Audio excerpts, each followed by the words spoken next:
In a world obsessed with more possessions, more noise, more distractions, there exists a quiet rebellion, extreme minimalism. It is not the art of having less furniture or fewer gadgets. It is the discipline of breaking free from the chase itself. Where maximalism piles up choices until you drown, extreme minimalism strips life to its essence. Where self-control is no longer a struggle, but a way of being. And in that clarity lies freedom. Today, we explore how extreme minimalism can give you more than an uncluttered home. It can give you back control over your time, your thoughts, and your very energy. This is not about deprivation. It is about designing a life that breathes lightness, a life where stress dissolves and presence takes its place. Over the next few minutes, I'll reveal how to stop chasing and start living by mastering the simple yet powerful philosophy of less. There is a quiet power in restraint, a strength most people overlook. We are taught that freedom lies in having endless options, yet the opposite is true. The human mind was never designed to carry the weight of boundless choice. In fact, when faced with too many directions, it begins to unravel. Decisions blur, priorities fade, and self-control weakens under the constant pull of temptation. This is the very heart of maximalism, the belief that more is always better. And yet, more is what erodes our discipline. Extreme minimalism flips the script. By choosing less, we are not shrinking life, but sharpening it. Imagine the mind not as a cage, but as a lens. Every unnecessary possession, every extra task, every false desire clouds that lens until the world appears distorted. Remove the excess, and suddenly, focus returns. This is why self-control thrives in minimalism, because it no longer needs to wrestle with endless distractions. Control is not forced. It becomes the natural state of being. History gives us countless reminders of this truth. The Stoic philosophers, living with few possessions, did not just avoid clutter. They preserved their energy for what truly mattered: thought, discipline, virtue. Samurai warriors carried this same principle, stripping their lives of luxuries, so their spirit could remain unshaken in the face of chaos. The lesson is timeless. When the outer world is reduced, the inner world stands taller. And here lies the great secret most modern lives miss. Self-control does not grow by adding new rules or strategies. It grows by removing what weakens it. Extreme minimalism is not about deprivation. It is about creating the right conditions where discipline requires no effort. A minimalist life does not tempt you with constant choices. It frees you from them. In this clarity, the chase for more naturally fades. What remains is a steady calm, a life where living lightly is not just possible, it is inevitable. Control over one's life is not only about possessions, it is about pace. Modern society has trained us to move at a speed that leaves no room for thought. Days are broken into fragments, alerts, meetings, notifications, endless errands. In this fractured rhythm, self-control becomes almost impossible. We react rather than choose, chase rather than live. Maximalism thrives in this chaos, promising that if we just keep up, we will finally arrive. But the truth is we never do. Extreme minimalism offers a radical alternative.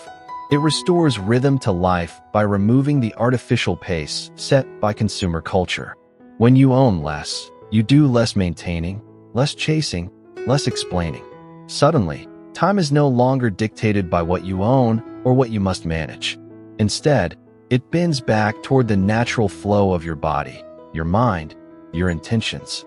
This reclamation of rhythm is one of the deepest forms of self-control. It is not about resisting temptation moment by moment.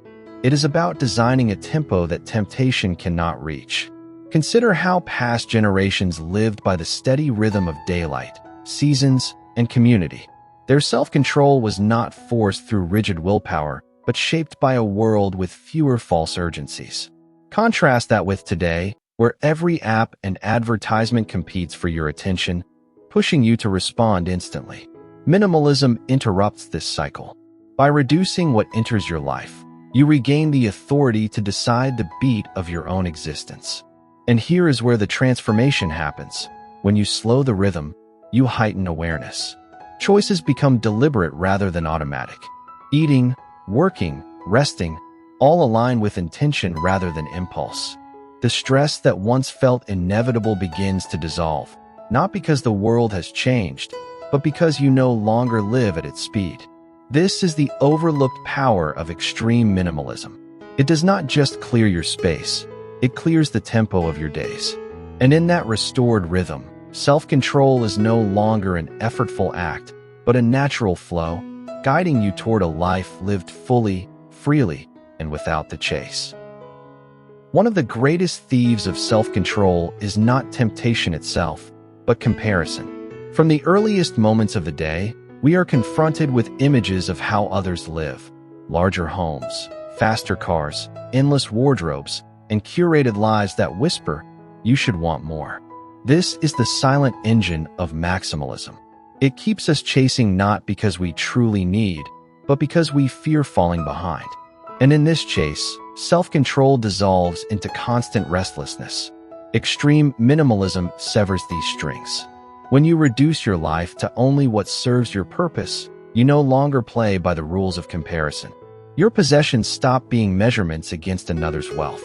Your choices stop being dictated by trends. In this space, self-control blossoms not through sheer will, but through a shift of values. You are no longer pulled by the gravity of what others own. You are anchored by the clarity of what you need. History reminds us how corrosive comparison can be. In ancient Rome, the pursuit of status drove citizens to bankrupt themselves on villas, feasts, and jewels, while philosophers like Seneca warned that true wealth lay in needing little. Those who practiced restraint were not slaves to status. They were sovereign over themselves. The same holds true today. Extreme minimalism is not just a choice of possessions. It is a shield against the cultural pressure to match, mimic, or outshine. And here lies the hidden reward. Once comparison loses its hold, the chase loses its urgency.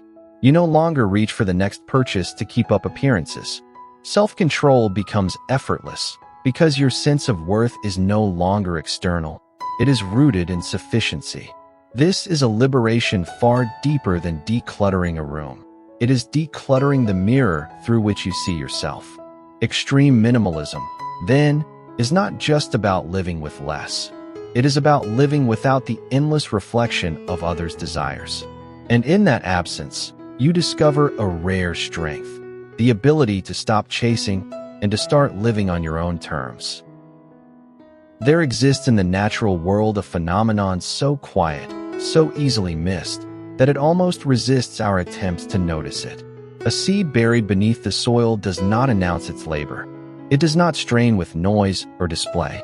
Its growth is invisible, a slow pushing against the darkness, an unseen work that only later reveals itself as a green shoot.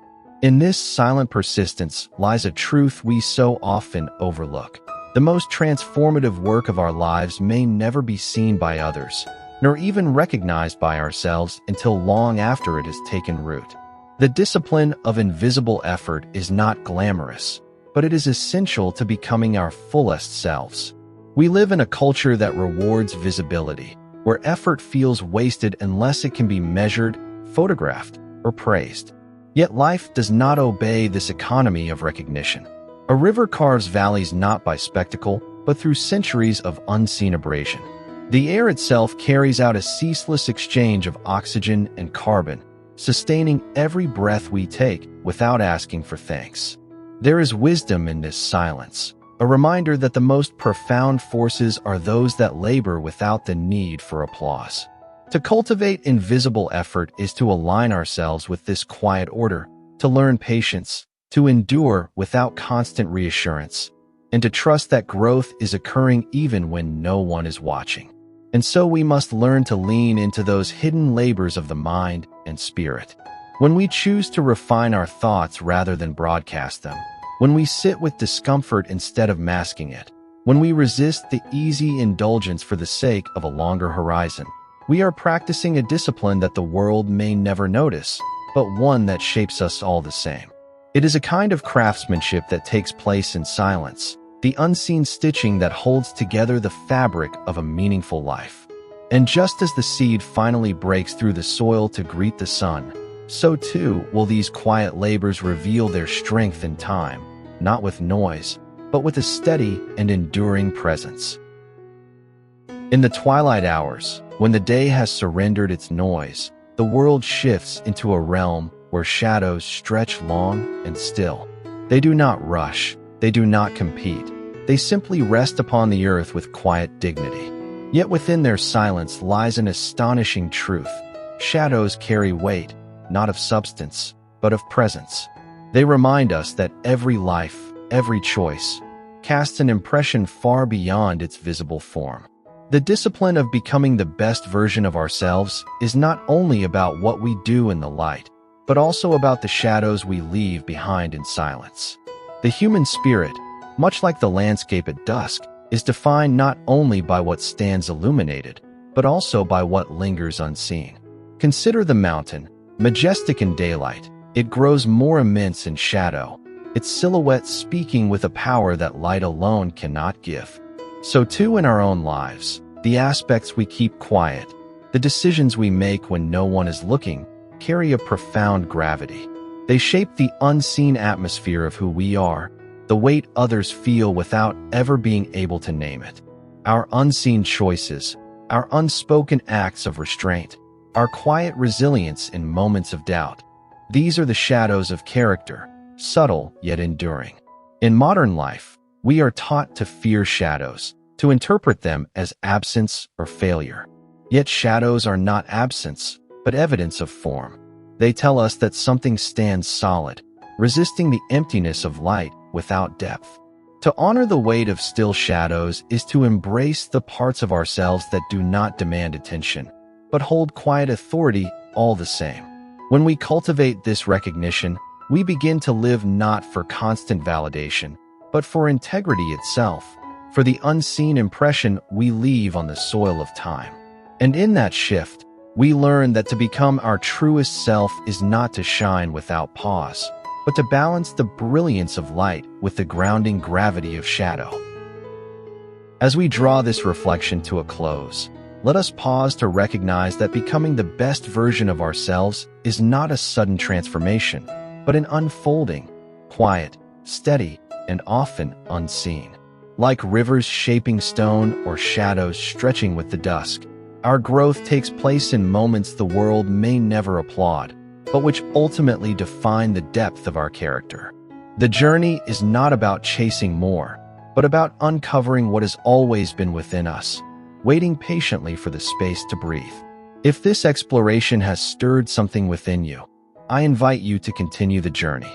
On this channel, you will find other paths that deepen this search, whether through the fresh lens of corporate minimalism, where we explore simplicity in the modern workplace, or the ongoing reflections of the hollow era, which uncover why abundance often leaves us feeling empty.